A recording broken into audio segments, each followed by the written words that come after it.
एक बार फिर से आप सभी का बहुत बहुत स्वागत लाइव टाइम्स पर। और आज की सबसे बड़ी खबर, बंगाल में पहले चरण के लिए वोटिंग की शुरुआत हो चुकी है। 152 विधानसभा सीटों पर मतदान हो रहे हैं। पश्चिम बंगाल में 7 बजे से बंगाल में वोटिंग प्रक्रिया की शुरुआत हो चुकी है और सभी सीटों पर सुरक्षा के पुख्ता इंतजाम किए गए हैं। तो क्या इस बार बीजेपी ममता दीदी को कड़ी टक्कर दे पाएगी, ये बड़ा सवाल है। लेकिन क्या कोई सरप्राइजिंग फैक्टर भी देखने को मिल सकता है 4 मई को, इस पर लगातार नजर रहेगी। और क्या ममता दीदी का वो जो डायलॉग है कि खेला होबे, क्या ऐसा कुछ हो पाता है, ये भी जनता, पश्चिम बंगाल की जनता आज कम से कम जो आधा पोर्शन है, जो आधा हिस्सा है, उसमें जरूर तय कर देगी। लेकिन पहला चरण बहुत महत्वपूर्ण होता है पश्चिम बंगाल के लिए। इसके अलावा तमिलनाडु में विधानसभा चुनाव के लिए वोटिंग की शुरुआत हो चुकी है। यहां पर सभी 234 विधानसभा सीटों पर मतदान हो रहे हैं। 234 सीटों पर मैदान में 4023 उम्मीदवार हैं और इस बार 5 करोड़ से ज्यादा वोटर्स मतदान कर सकेंगे। तो एक तरफ पश्चिम बंगाल, जहां पर पहले चरण की 152 सीटों पर वोटिंग हो रही है, शुरुआत हो चुकी है। और इधर दूसरी तस्वीर तमिलनाडु की, जहां पर सभी 234 विधानसभा सीटों के लिए मतदान की शुरुआत हो चुकी है। लोग पोलिंग बूथ्स पर पहुंचना शुरू कर चुके हैं। और यहां पर अगर संख्या की बात करें तो तमिलनाडु में इस बार 5 करोड़ से ज्यादा वोटर्स मतदान कर सकेंगे और यही वोटर्स तय करेंगे कि क्या वहां पर डीएमके ही बनी रहती है या फिर इस बार बीजेपी और जो गठबंधन है वो कुछ करामात कर दिखा पाते हैं। लेकिन सबसे जो दिलचस्प टक्कर है, कांटे की टक्कर है, जो मुकाबला है, वो पश्चिम बंगाल का है। और देखिए तमिलनाडु का सत्ता संग्राम और इससे जुड़ा डेटा क्या कुछ कहता है। बहुमत का आंकड़ा क्या है, 118 सीटें, सिंगल फेज में यहां पर एकल चरण में चुनाव, कुल वोटर 5 करोड़ प्लस हैं तकरीबन, पुरुष वोटर्स और कितने महिला वोटर्स हैं, इन सब का ब्यौरा आपको बता रहे हैं। और इसी बीच देखिए कुछ रिएक्शंस आए हैं, सुनवाते हैं आपको इसको लेकर के शुभेंदु अधिकारी ने क्या कुछ कहा, वहीं दिलीप घोष का क्या कुछ कहना है। जनता पार्टीर हाथे दायित्व दिन और फाइनली शांतिपूर्ण भोटेर प्रार्थना करब। खूब एक उत्पात करते पारेनी और उत्पात करते पारबेও ना। प्राथमिकभावे गतकाल भोटेर आगेर दिन रात्रिटा खूब मिनिंगफुल থাকে। इलेक्शन कमिशन और सेंट्रल पैरामिलिटारी फोर्स के इनिशियली धन्यवाद देवा जेतेई पारे। नहीं, बीजेपी सफिशिएंट मेजोरिटी के साथ सरकार बनाएगी, ये निश्चित है। और बिहार जैसा, हरियाणा, महाराष्ट्र, दिल्ली, उड़ीसा में जैसे चौंकाने वाला रिजल्ट हुआ, बंगाल में भी इसी प्रकार रिजल्ट होगा और जबरदस्त मेजोरिटी के साथ सरकार बनाएगी।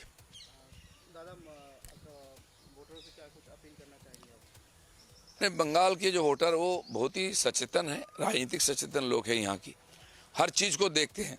इसलिए आप चिंता मत करो, चुनाव कमीशन ने आपका सारा जिम्मेदारी ले लिया है और जिस प्रकार चुस्त दुरुस्त शासन और व्यवस्था किया है, मुझे लगता है कोई प्रॉब्लम नहीं है। आप अपना राष्ट्र धर्म निभाइए, सुबह सुबह जाके अपना वोट डालिए। नहीं, पुलिस अभी भी थोड़ी मोड़ी परेशान कर रही। खड़गपुर में कल करीब 12-15 कार्यकर्ताओं को उठाया रात को और डिस्टर्ब करने का प्रयास किया लोगों को, हमारे कार्यकर्ताओं को।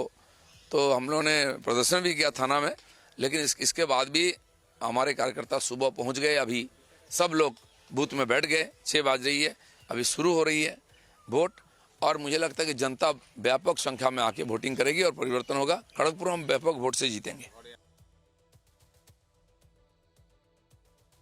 तो पश्चिम बंगाल और तमिलनाडु में वोटिंग की शुरुआत हो चुकी है और देखने वाली बात यह होगी कि आज जनता किसके झोली में जो है वोट डालती है। बहरहाल देखिए एसआईआर की प्रक्रिया भी हुई थी, जिसके बाद जो है फाइनल वोटर लिस्ट आई, उसमें कुछ एड ऑन्स भी हुए, उससे जुड़ी भी जानकारी आपको देंगे। लेकिन पहले कुछ तस्वीरें पोलिंग बूथ्स पर इस वक्त क्या है आलम, ये तस्वीरें आपको दिखा रहे हैं। सुरक्षा के हालांकि पुख्ता इंतजाम खासतौर पर पश्चिम बंगाल में किए गए हैं।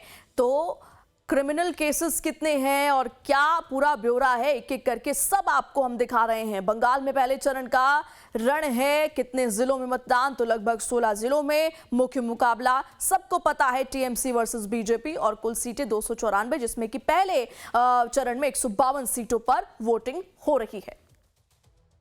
और वहीं एसआईआर से जुड़े ट्रिब्यूनल के आदेशों के बाद पश्चिम बंगाल की मतदाता सूची में 139 लोगों के नाम जोड़े गए हैं और वो आज पहले चरण के लिए अपने मताधिकार का प्रयोग कर रहे हैं। ट्रिब्यूनल ने राज्य में मतदाता सूची के विशेष गहन पुनरीक्षण यानी कि एसआईआर से जुड़े विवादों में 657 मामलों का निपटारा किया। सुप्रीम कोर्ट ने चुनाव आयोग यानी इलेक्शन कमीशन को एक पूरक संशोधित मतदाता सूची जारी करने का निर्देश दिया था ताकि उन मतदाताओं को इसमें शामिल किया जा सके जिनकी मतदाता सूची से नाम हटाए जाने के खिलाफ की गई अपील को राज्य के अपीलीय ट्रिब्यूनलों ने स्वीकार कर लिया था। तो आपको बता दें कि देखिए कुछ एड ऑन्स, जैसा कि हमने जिक्र किया, एसआईआर से जुड़ा ट्रिब्यूनल और ट्रिब्यूनल के आदेशों के बाद पश्चिम बंगाल की जो मतदाता सूची थी उसमें अतिरिक्त 139 लोगों के नाम जोड़े गए हैं जो आज पहले चरण के लिए उन्होंने अपने मताधिकार का प्रयोग किया है। तो एसआईआर हुई थी। देखिए एसआईआर भी एक बड़ा मुद्दा जरूर था पश्चिम बंगाल में। जब से इस प्रक्रिया की शुरुआत हुई, शुरुआत होने से पहले ही काफी इसका विरोध टीएमसी की तरफ से किया गया था।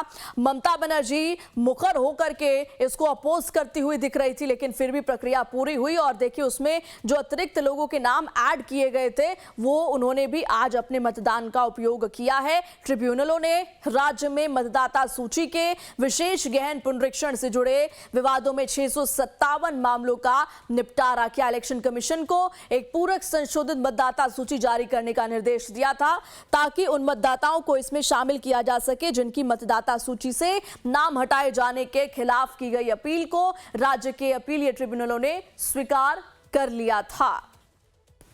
तो अलग अलग तस्वीरें आपको दिखा रहे हैं। पश्चिम बंगाल में भी आज गहमा गहमी है। क्यों? क्योंकि पहले चरण का मतदान है और आज से देखिए दूसरे चरण के लिए चुनाव प्रचार की भी शुरुआत हो जाएगी। प्रधानमंत्री मोदी आज रैली करने वाले हैं पश्चिम बंगाल में, लेकिन उससे पहले कुछ खास तस्वीरें। पश्चिम बंगाल के मुख्य चुनाव अधिकारी मनोज अग्रवाल ने चुनाव की तैयारियों के बारे में बताया। उन्होंने बताया कि 35,000 टीमें पोलिंग बूथों पर तैनात की गई हैं। बूथों पर सीसीटीवी भी लगाए गए हैं। सीएपीएफ पोलिंग कर्मचारियों, ईवीएम और सुरक्षा के सभी इंतजाम किए गए हैं। सुरक्षा के लिए भी खास इंतजाम हैं जिसमें police, CRPF, route march, polling बूथों के लिए क्यूआरटी शामिल है। अधिकारियों को निर्देश दिया गया है कि वो अपने फोन चालू रखें और उम्मीदवारों के पास सभी संबंधित अधिकारियों के संपर्क नंबर हैं। चाहे বুথে হবে या বুথে বাইরে হবে ওখানে কিউআরটি টিম আমার পৌঁছতে পারবে 2 থেকে 5 মিনিট মধ্যে। এন্ড আমরা সব এমন ব্যবস্থা নিয়েছি, আমরা পাবলিককে আশ্বাস দিচ্ছি, সব ভোটারকে আশ্বাস দিচ্ছি আপনারা নির্ভয়ে বাড়ি থেকে বেরোন আর ভোট দিন। এটা আপনার একটা স্ট্যাচুটরি রাইট আছে। तो लाइव टाइम्स पर वोटिंग की महा कवरेज हम आपको 7 बजे से दिखा रहे हैं। 7 बजे से वोटिंग प्रक्रिया की शुरुआत हो चुकी है। तमिलनाडु में कुल 234 सीटों पर पूरा खेल निर्भर है और बंगाल की बात करें तो कुल 16 जिलों जिसकी 152 सीटों पर आज वोटिंग हो रही है।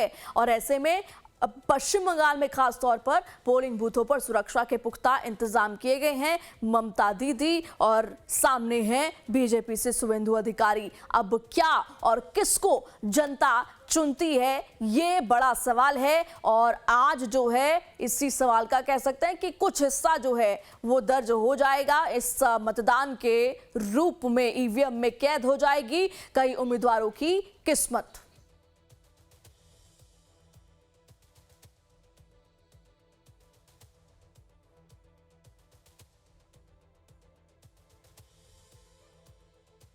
वहीं राहुल गांधी ने बंगाल चुनाव को लेकर एक्स पर वहां की जनता से अपील की है। बंगाल के भाइयों और बहनों नमस्कार। ये चुनाव विचारधारा का चुनाव है और सबसे पहले मैं आपको बताना चाहता हूं कि बीजेपी चुनाव चोरी करती है। बीजेपी ने हरियाणा में, मध्य प्रदेश में, महाराष्ट्र में चुनाव चोरी किया है। एसआईआर चुनाव चोरी करने का तरीका है। बीजेपी की विचारधारा और कांग्रेस की विचारधारा देश में लड़ रही हैं। भाइयों और बहनों, 4000 किलोमीटर भारत जोड़ो यात्रा में हमने एक ही मैसेज दिया था, नफरत के बाजार में मोहब्बत की दुकान खोलनी है। बीजेपी बंगाल के कल्चर, हिस्ट्री और बंगाली भाषा के विरोध में काम करती है। बीजेपी के नेता कहते हैं one nation, one language, one religion. इस देश में बहुत सारी भाषाएं हैं, बहुत सारे अलग अलग लोग हैं, अलग अलग धर्म हैं, अलग अलग विचारधाराएं हैं। कॉन्स्टिट्यूशन कहता है that India, that is Bharat, is a union of states. हम कॉन्स्टिट्यूशन की रक्षा कर रहे हैं। बीजेपी कॉन्स्टिट्यूशन को खत्म करने की कोशिश कर रहा है। भाई और बहनों, अगर ममता जी ने साफ सुथरी सरकार चलाई होती, अगर ममता जी ने बंगाल को पोलराइज नहीं किया होता, तो बीजेपी के लिए रास्ता नहीं खुलता। भाई और बहनों, कांग्रेस पार्टी बीजेपी से लड़ती है और बीजेपी जानती है कि कांग्रेस पार्टी ही बीजेपी को रोक सकती है। कांग्रेस पार्टी का पूरा समर्थन कीजिए, कांग्रेस पार्टी को वोट दीजिए और कांग्रेस पार्टी की सरकार बंगाल में बनाइए। आप सबका बहुत बहुत धन्यवाद। नमस्कार, जय हिंद। वहीं पश्चिम बंगाल में आज पीएम मोदी का चुनाव प्रचार, दूसरे चरण के लिए आज करेंगे चुनाव प्रचार प्रधानमंत्री मोदी। हावड़ा में पीएम मोदी का भव्य रोड शो होना है। श्री रामकृष्ण मंदिर बेलूर मठ में वो दर्शन करने जाएंगे। पानीहाटी में अभया की मां के लिए प्रचार करेंगे। तो पीएम मोदी आज पश्चिम बंगाल में दूसरे चरण के लिए चुनाव प्रचार के लिए जाने वाले हैं। वहां पर कई जगहों पर जनसभा के साथ साथ रोड शो भी करेंगे और इसके साथ ही अभया की मां के लिए भी पानीहाटी में ऐतिहासिक चुनाव प्रचार करने जा रहे हैं। सबसे पहले कृष्णनगर में विजय संकल्प सभा करेंगे, उसके बाद मथुरापुर में दूसरी जनसभा होगी। पीएम मोदी इसके बाद हावड़ा पहुंचेंगे और श्री रामकृष्ण मंदिर बेलूर मठ के दर्शन करेंगे। शाम 5 बजे प्रधानमंत्री का भव्य रोड शो होना है और इन सभी के इतर प्रधानमंत्री मोदी 24 परगना के पानीहाटी में भी पानीहाटी विधानसभा पहुंचेंगे और वहां अभया की मां, जो कि आरजीकर मेडिकल की रेप विक्टिम और मृतका की मां हैं, उनके लिए वोट मांगेंगे और ये जनसभा अपने आप में ऐतिहासिक होने वाली है। पहले चरण का चुनाव प्रचार जिसमें पूरी जो है ताकत झोंकी बीजेपी ने भी, टीएमसी ने भी, और अब यहां से जहां आज पहले चरण का मतदान हो रहा है 152 सीटों पर आज जो है मतदान कैद हो जाएंगे ईवीएम में, लेकिन अब तैयारी बीजेपी की दूसरे चरण की है।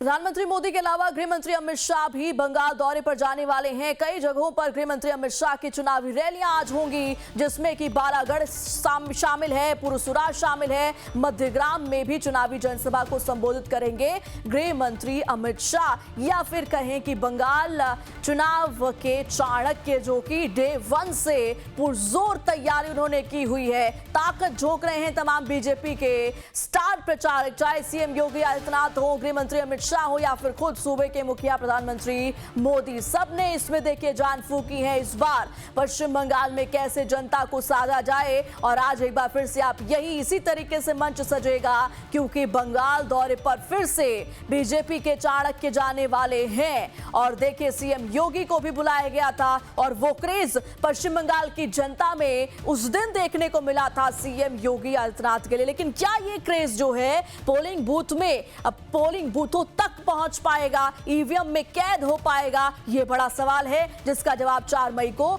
मिल जाएगा। पहले चरण का मतदान जिसके लिए प्रक्रिया जो है वो 7 बजे से शुरू हो चुकी है पश्चिम बंगाल में, और वहीं 234 सीटों पर तमिलनाडु में भी वोटिंग की शुरुआत हो गई है। तो बंगाल में कितने दागी उम्मीदवार हैं, कुछ ग्राफिक्स आपको समझाएंगे। समझिए कि बंगाल का रण क्या कहता है, बैटल ऑफ बंगाल क्या है। कुल सीट पहले चरण में 152 है, टीएमसी 92, बीजेपी 59 और अन्य 1। और वहीं किस पार्टी के कितने मुस्लिम उम्मीदवार है, एक एक करके चलिए मैं आपको समझा देती हूं। सबसे पहले बात करते हैं दागी उम्मीदवारों की। 23% उम्मीदवारों पर आपराधिक मामले दर्ज हैं। ये जो डेटा हम आपको बता रहे हैं पश्चिम बंगाल का डेटा है। और दागी उम्मीदवारों का जिक्र हम कर रहे हैं। 192 उम्मीदवारों पर महिलाओं के खिलाफ अपराध के केस दर्ज हैं।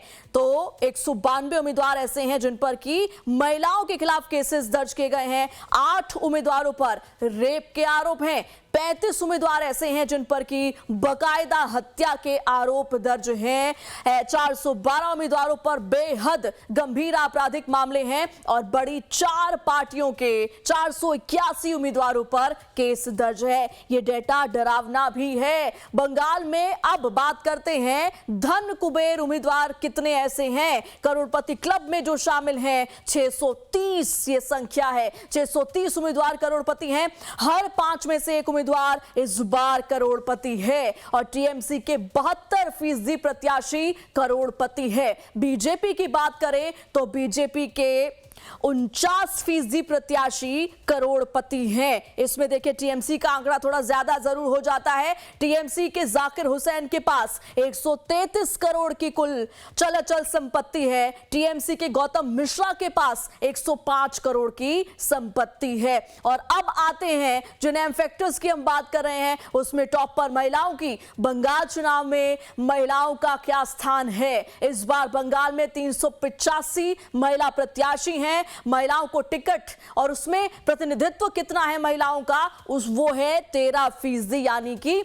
महिलाओं को टिकट में प्रतिनिधित्व कितना, 13% का। और महिलाओं के खिलाफ केस वाले उम्मीदवार कितने, 192। तो ये महिलाओं की स्थिति है और यह आंकड़ा महिलाओं से जुड़ा है। अब बात कर लेते हैं एजुकेशन की, लिटरेसी की। बंगाल में कितने शिक्षित उम्मीदवार हैं? 53% उम्मीदवार ग्रेजुएट नहीं है। यह आंकड़ा समझिए, 53% उम्मीदवारों ने ग्रेजुएशन तक नहीं की है। 47% प्रत्याशी ग्रेजुएट या उससे अधिक शिक्षित है। यह संख्या जो है वो 47% है। इसके अलावा 48% प्रत्याशी 5वीं से 12वीं तक पढ़े लिखे हैं। इसके अलावा 5% उम्मीदवार ऐसे हैं जो कि साक्षर श्रेणी में आते हैं।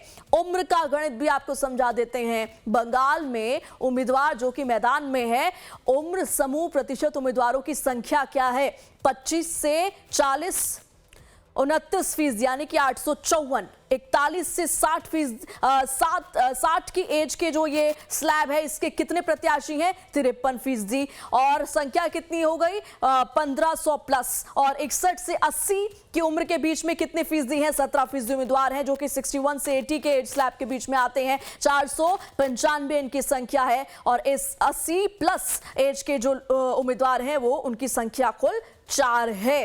अब एक और एम फैक्टर की बात करते हैं।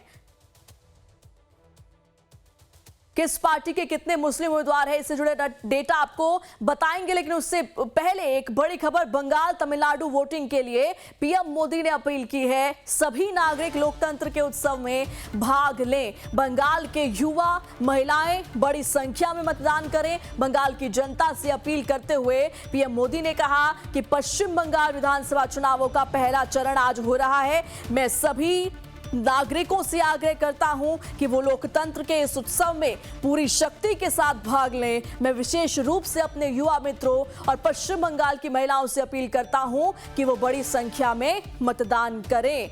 और तमिलनाडु के लिए पीएम मोदी ने एक्स पर पोस्ट करते हुए लिखा है कि जैसे जैसे तमिलनाडु में विधानसभा चुनाव के लिए मतदान हो रहा है, मैं सभी मतदाताओं से आग्रह करता हूं कि वो लोकतंत्र के इस पवित्र कर्तव्य में पूरे उत्साह के साथ हिस्सा लें। मैं विशेष रूप से तमिलनाडु के युवाओं और महिलाओं से आग्रह करता हूं कि वो बड़ी संख्या में बाहर निकले और मतदान करें। अब से ठीक कुछ देर पहले हमने आपको राहुल गांधी का भी वीडियो संदेश दिखाया था और अब देखिए प्रधानमंत्री मोदी ने भी अपील की है दोनों राज्यों के चुनाव के लिए, पश्चिम बंगाल और साथ ही साथ तमिलनाडु। तो वोटिंग के लिए पीएम मोदी की जनता से अपील, सभी नागरिक इसमें बढ़ चढ़ करके हिस्सा लें।